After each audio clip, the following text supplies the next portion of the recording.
Now, my opponent, Secretary Clinton, says that Glass-Steagall would not have prevented the financial crisis because shadow banks like AIG and Lehman Brothers, not big commercial banks, were the real culprits.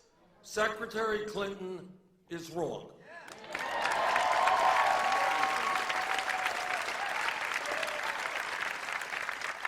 Shadow banks did gamble recklessly, but where did that money come from? It came from the federally insured bank deposits of big commercial banks, something that would have been banned under the Glass-Steagall Act.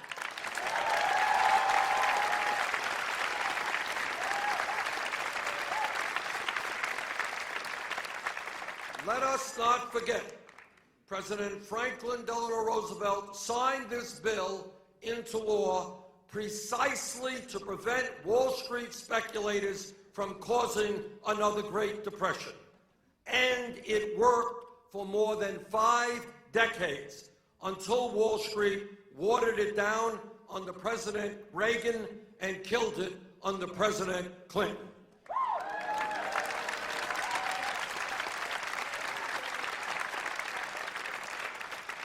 And let's not kid ourselves.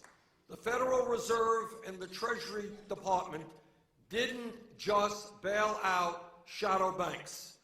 As a result of an amendment that I offered to audit the emergency lending activities of the Federal Reserve during the financial crisis, we learned that the Fed provided more than $16 trillion in short-term, low-interest loans to every major financial institution in this country, including Citigroup, JP Morgan Chase, Bank of America, Wells Fargo, not to mention large corporations, foreign banks, and foreign central banks throughout the world.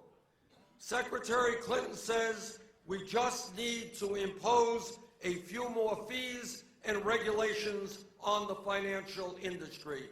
I disagree.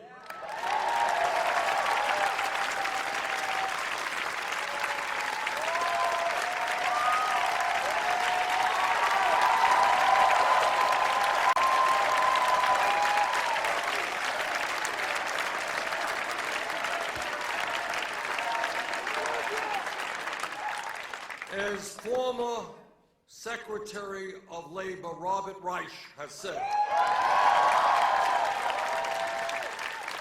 and I quote, "Giant Wall Street banks continue to threaten the well-being of millions of Americans."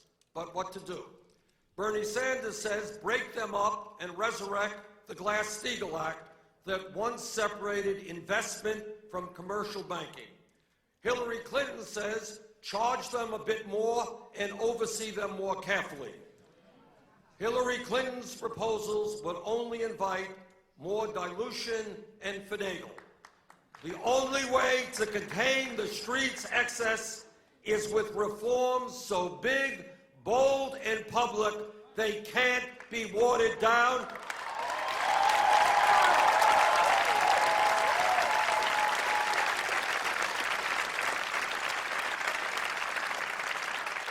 Busting up the biggest banks and resurrecting Glass-Steagall, end of quote, Bob Reich.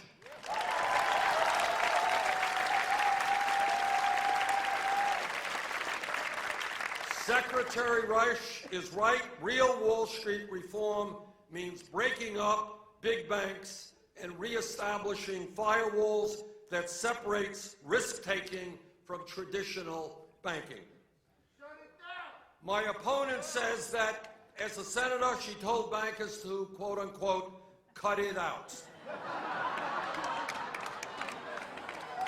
and end their destructive behavior. But in my view, establishment politicians are the ones who need to cut it out.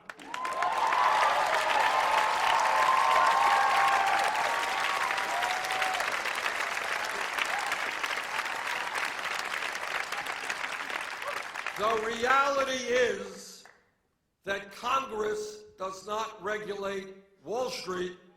Wall Street, it's... Hey.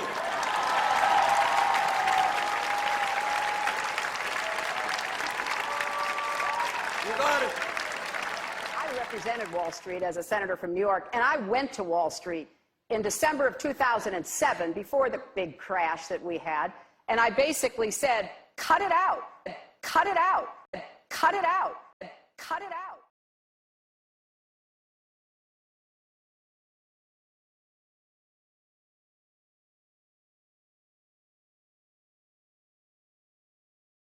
What we need is a political revolution in this